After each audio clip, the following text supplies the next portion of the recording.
2020 in the Wells Fargo Center being offered as a place for Philadelphia voters to cast their ballots. Comcast Spectacor and Harris Blitzer Sports is offering the arena as a possible polling location. There is also a similar offer for the Link. The city says it already has more convenient polling locations for people who live nearby, but it will keep the arenas in mind if needed. Comcast is the parent company of NBC10.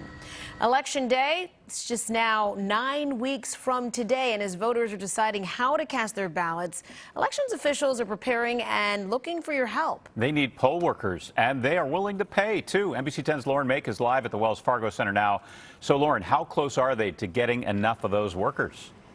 Well, Jim, right now they have confirmed about half of what they need. And, you know, this is just an unusual year. As you mentioned, these sports venues are being offered to the city for elections if they are needed. More people are voting by mail than ever. And the city knows that it could be without some of the poll workers it counts on because of coronavirus.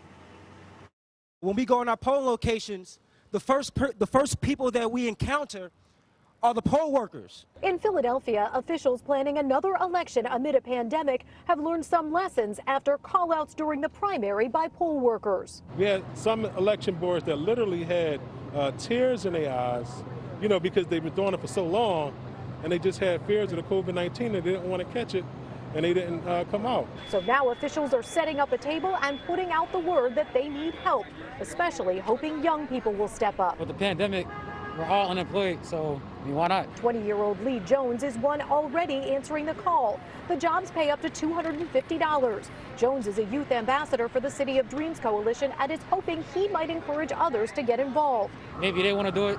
You know, if they see me doing it. Elections officials here and around the region are preparing for both in-person and mail-in voting as Election Day nears.